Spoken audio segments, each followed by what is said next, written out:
Let's talk about trauma. A tragedy comes into your life which can be big or small.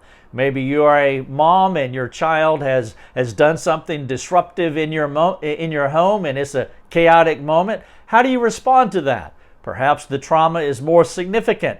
In this video, I want to give you a 4-step process to think about trauma.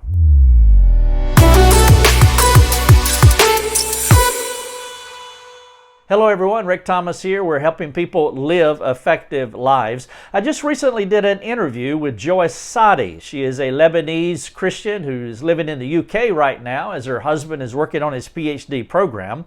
But there was a bomb that went off in Beirut, Lebanon on April the 4th, 2020, and she wanted to interview me, asking me questions about working through trauma.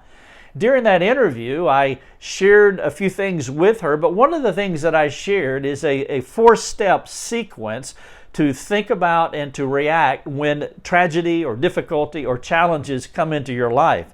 Now, these 4 words that I'm going to give you, it does apply to a broad swath of chaotic moments. It could be that toddler in your home that's creating the chaos. It could be something way more significant, more global, like the bomb that went off in Beirut. But these 4 words apply to any of those situations.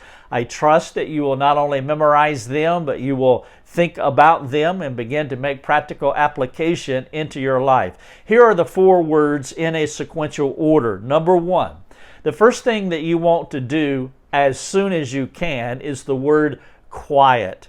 You want to calm your soul.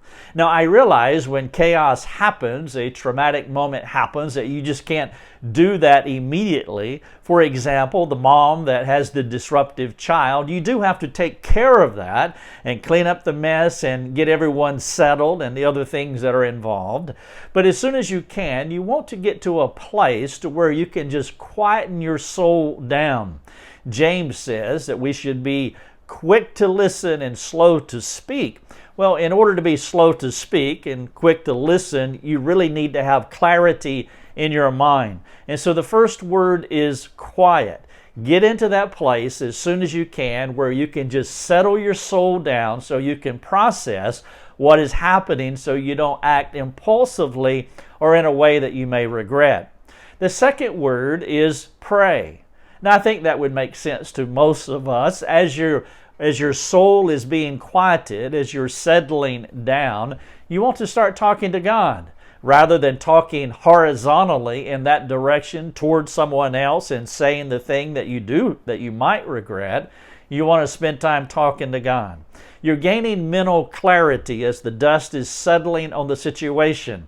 You're communicating with God, praying. You're trying to gain His mind on what is going on. And then the third thing that you want to do is you want to believe. You want to believe what God is communicating to you through His Word. An illustration of this could be Matthew 14, where Peter is walking on the water.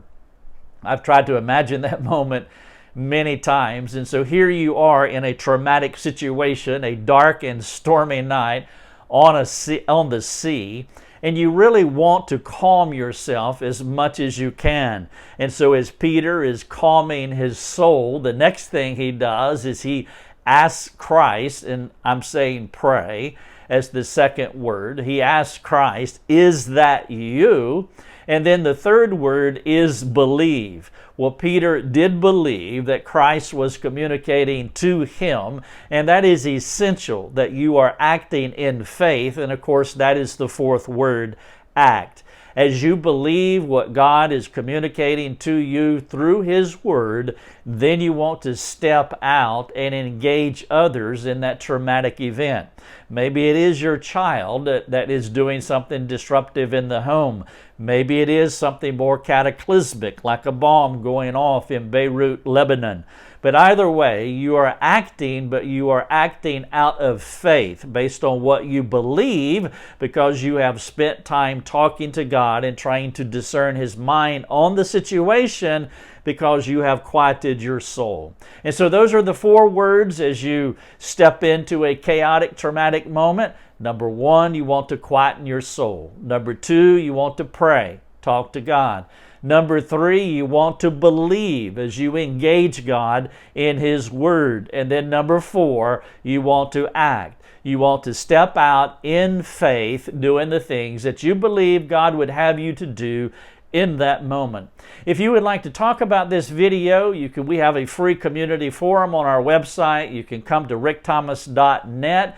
You can jump on our free community forum where we can engage you. We have a team of folks that are there waiting to serve you. Perhaps you have another question that you want to ask. Well, we would love for you to ask that question as well. I'm going to put the interview that I had with Joyce Saddi about the trauma in Lebanon. It is in the description of this video, and so you're welcome. You can listen to the podcast or you can actually watch the video. Quiet, pray, believe, act. Thank you so much for watching the video.